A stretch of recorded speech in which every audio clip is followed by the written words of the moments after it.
Selina's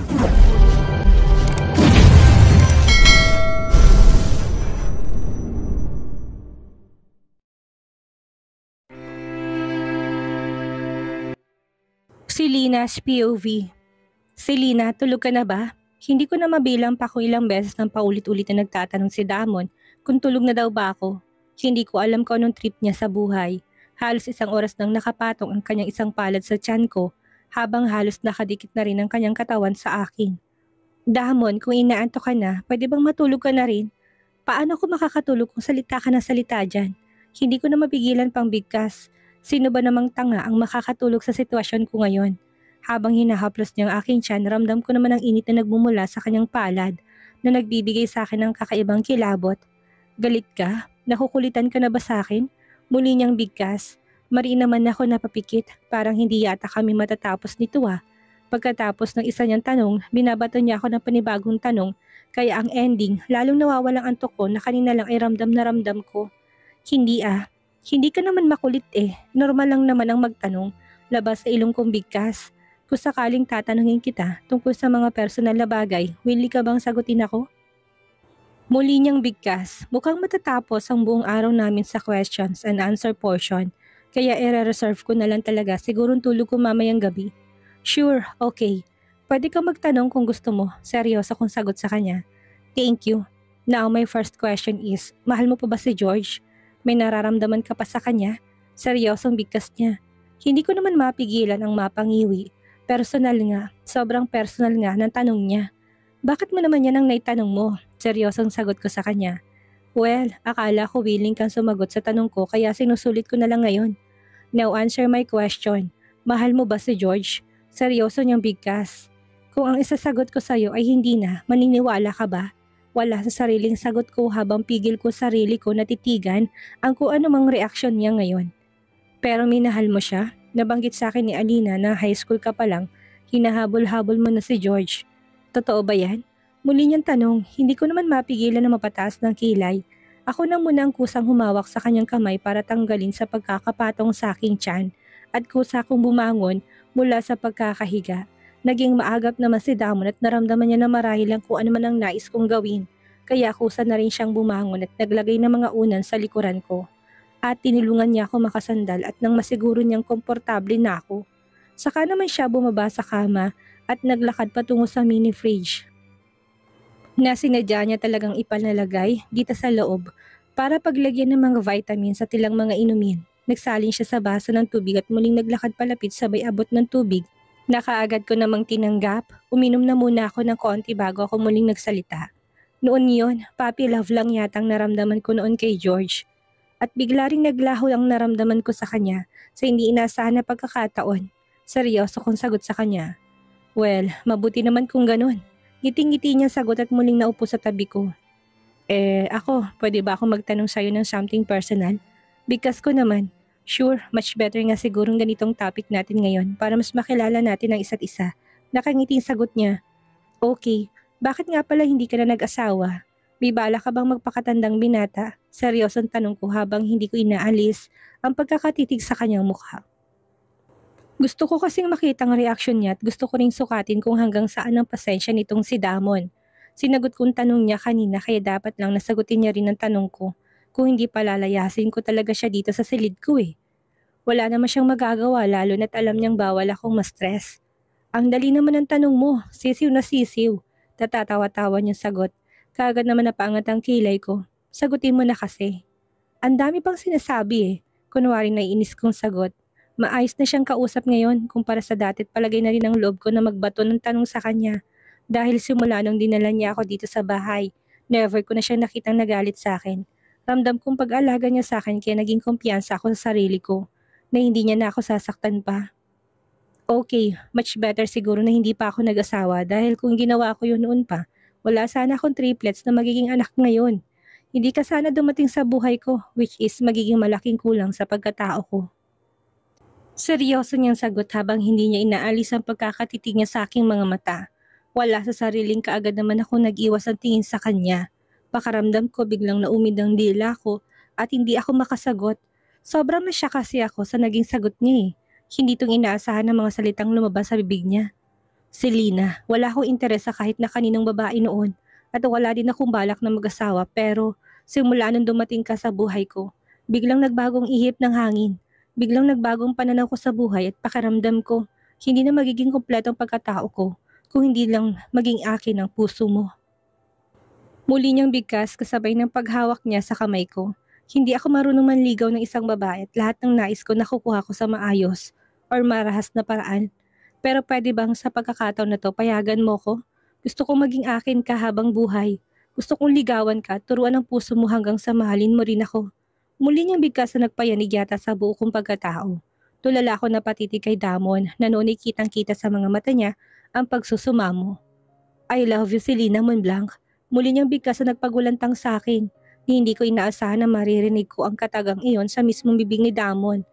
Wala sa sariling napahawak ako sa aking tiyan at mapangiwi lalo nang maramdaman ko na naman ang paggalaw ng mga anak ko sa aking sinapupunan. Pati yata ang mga babies ko ay nagulat sa katagang binitawan ng ama nila.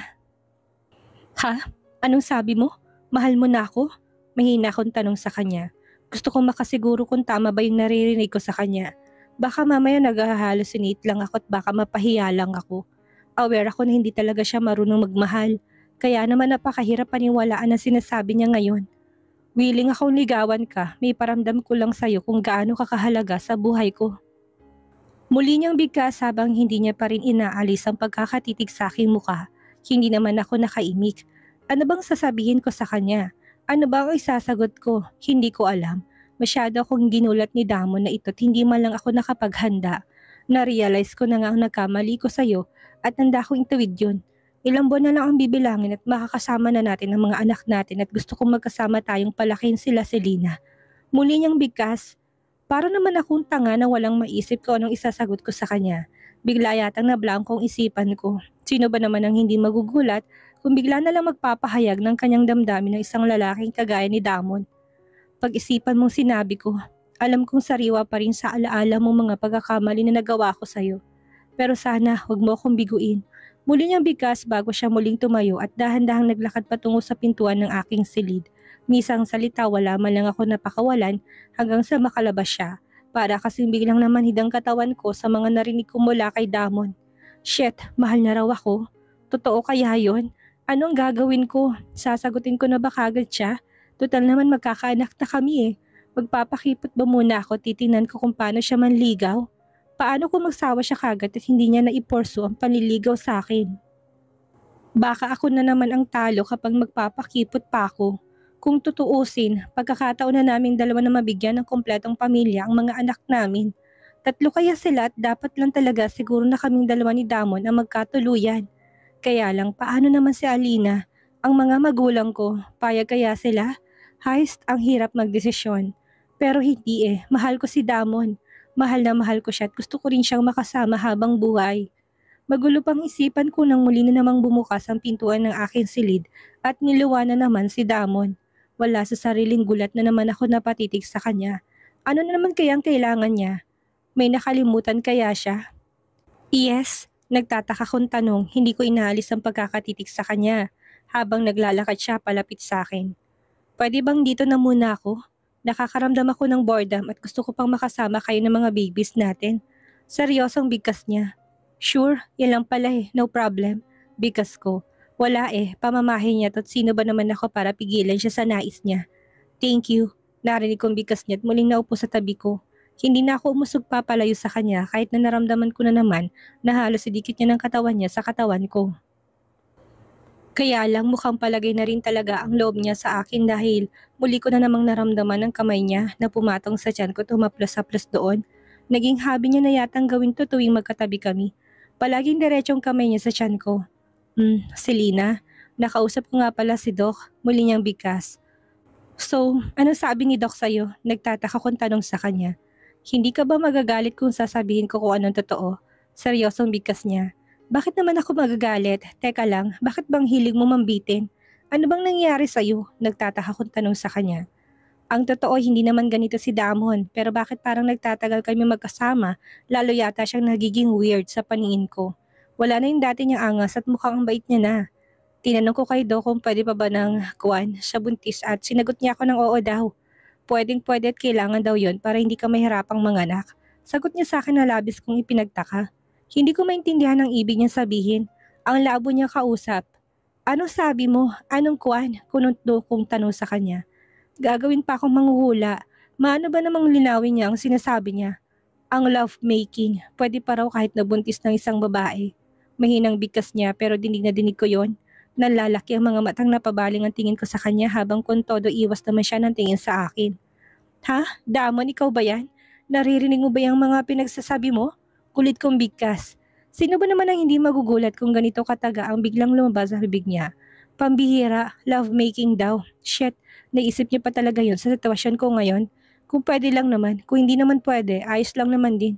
Nakangiti niya bigkas pero napapansin ko sa mga mata niya ang kakaibang damdamin na hindi ko mawari. Talagang hindi pwede. Wala pang nga isang oras nung sinabi mo sa akin na gusto mo akong ligawan. Tapos ngayon gusto mo na makascore? Pambihira. Ayos ka rin no? Ang bilis mo. Lahat dinadaan mo sa paspasan. Hindi ko alam kung saan ako kumuha ng lakas ng loob para sabihin yun pero mas mabuti na rin ng ganito. Kaya alam mo ka namang hindi affected si Damon sa sinabi ko.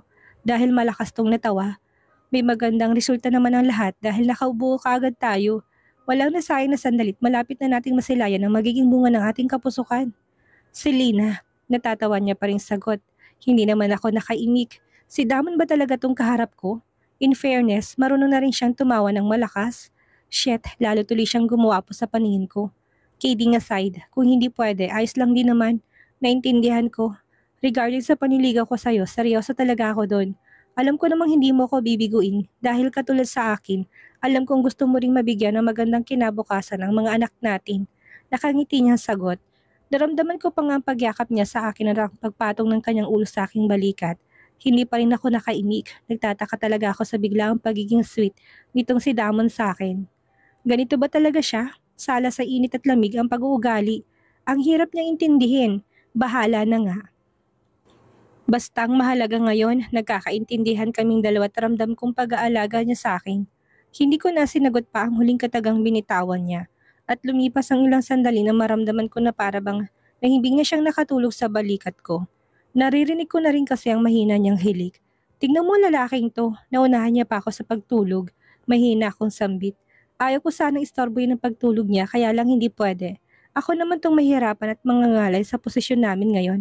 Damon gising.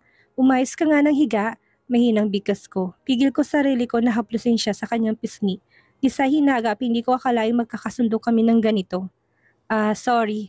Hindi ko na malayo na nakatulog pala ako. Mahina niyang sambit. Umayos ka na ng higa para makapwesto na rin ako ng maayos. Mahinang bigkas ko. Kagad naman siyang tumalima. Inayos niya na munang mga unan at inalalayan niya rin na muna ako na makahiga ng maayos bago siya nahiga sa tabi ko. Simula nang tumira ako dito sa bahay niya, itong kauna-unahang pagkakataon tatabi siya sa akin sa pagtulog.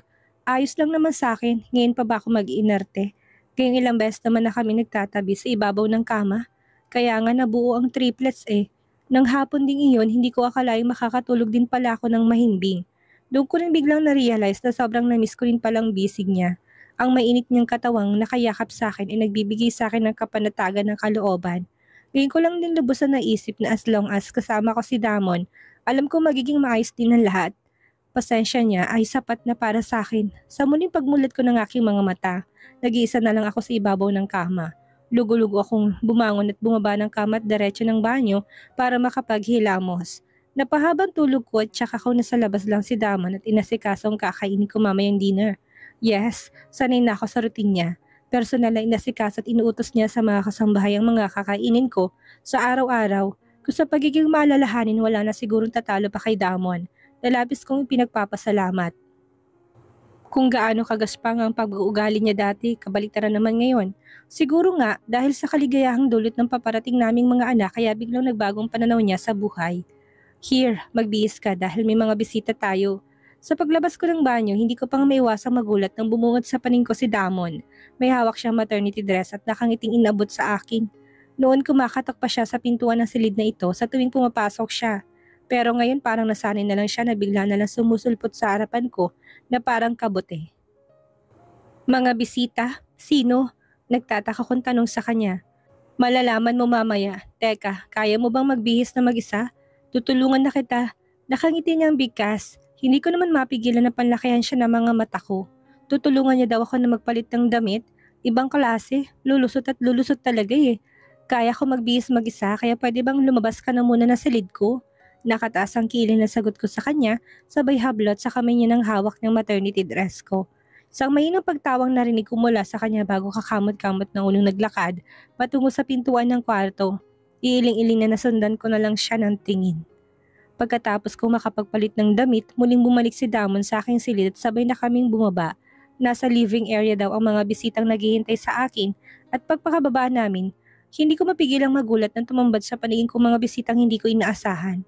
Selena anak, malakas sa bigkas ni Mommy mula sa pagkakaupo sa malambot na sofa. Mabilis nang tumayit pa sa lubong na naglakad palapit sa akin. Hindi ko naman mapigilan na mapahawak na mahigpit sa braso ni Damon. Paanong? Damon, anong ibig sabihin nito? Mahina akong tanong sa kanya. Pakaramdam ko bigla akong pinako sa aking kinatatayo at hindi makakilos. Nag-uumpisa na ring mamasa ang mga mata ko. Nagbabadya na naman kasi mga luha ko eh. Sila mga bisita mo, sweetheart. Mahinang sagot ni Damon sa akin. Tinanggal niya ang pagkapulupot ng braso niya sa bewang ko't matamis akong hinitian. Come on, kausapin mo sila. Ikaw talagang sadya nila kaya sila nandito. Nakangiti niyang bigkas. Gustuin ko magtanong kay Damon tungkol sa biglaang pagdalaw sa akin ng mga magulang ko. Pero wala na palang time. Kailangan ko pala munang unahin ang mga bisita ko. Ma'am, mahina akong sambit. Kusa na rin akong bumitaw sa pagkakahawak sa braso ni Damon at mabilis na napayakap kay Mommy Bridget. Kamusta ka na anak? Ayos ka lang ba? Teka, ang laki na ng tiyan mo ha? Umiyak na sambit niya. Bumitaw siya sa pagkakayakap sa akin at sinipat ako ng tingin mula ulo hanggang paa. Ma'am, ayos lang po ako. Salamat po dahil dinalaw niyo po ako. Sorry po sa mga nangyari. Umiiyak ang sambit.